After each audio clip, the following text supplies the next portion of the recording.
ago, I was just looking at some filming that Michael McIntosh, stepson, did take here in the museum when we were practically opening last Sunday actually, April 26th.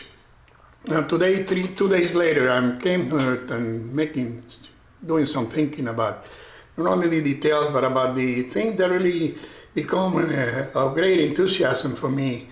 And this should be explained and be documented in sense of motivation. Starting from the standpoint that the area where I grew up was full of interest, and many places where we used to playground with a large railroad station, important in Havana in those years, one of the largest in Latin America.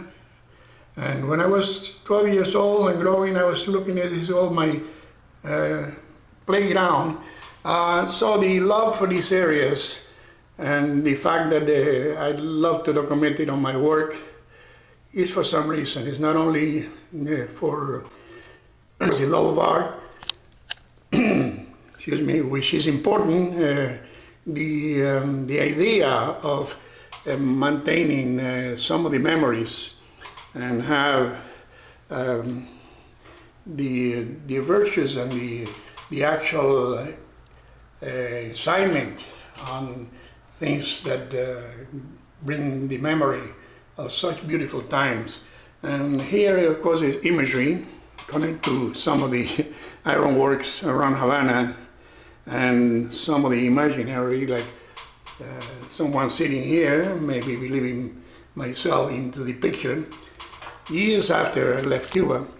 And this will help me to really be not totally happy, but at least maintaining the memories alive for everyone that might enjoy that and consider it as the important part of the work.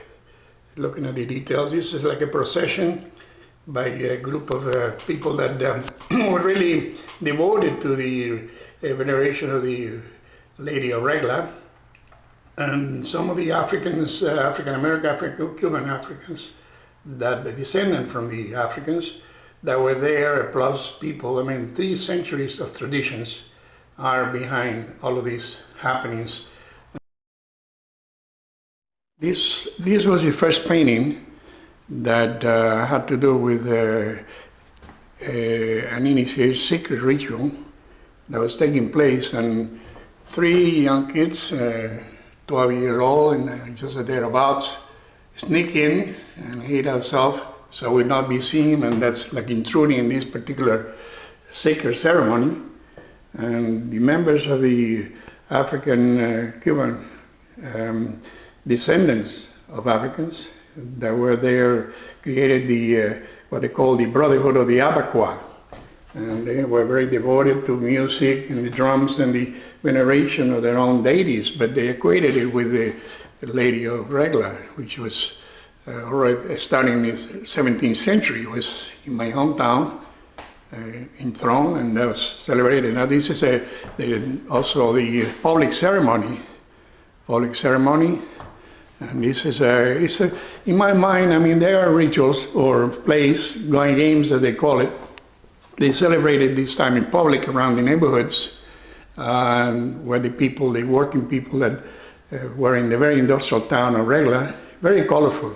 And this was a very vivid memory that I wanted to play a tribute to that, because there's some color, some music, some roots that have become an integral part of the Cuban art and Cuban music.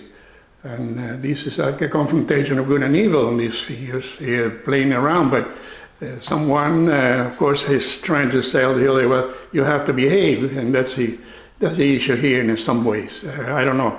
There should be more said about it. I don't have the knowledge of the deep roots of these traditions from Africa, but they were there, and they're being studied by anthropologists like Walt Miller, who is now teaching in one of the universities about these particular ancient cultures. To begin with, this is the scare intruders. These 2 kids were scared enough to hide, of course, behind the grass while they watch this thing for 5 to 7 minutes, because we have to run away, kind of a little bit nervous about being there intruding.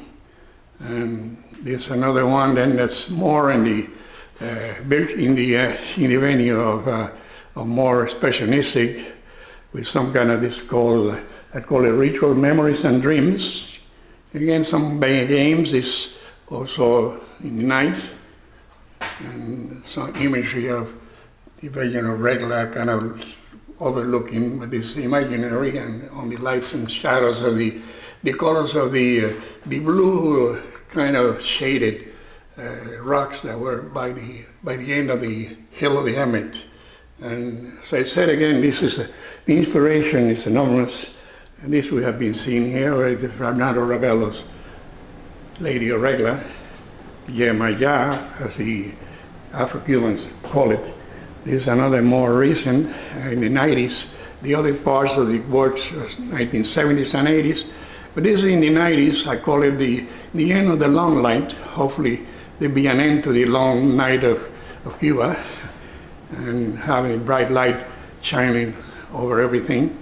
So I'm going here to finally on this particular piece, which is inspired also on a visual memory, overlooking this group of very devoted singers chanting praises to their deities, and of course the Lady of Regla in that case. That was, and I call this a night of Corpus Christi. The bonfire would, of course, project shadows on the old tenements surrounded. I mean, they were plated with tin pieces that were kind of very red in the rust, and these make a kind of an intense, kind of strong images that were vivid in my memory as a child, and I couldn't forget to do this.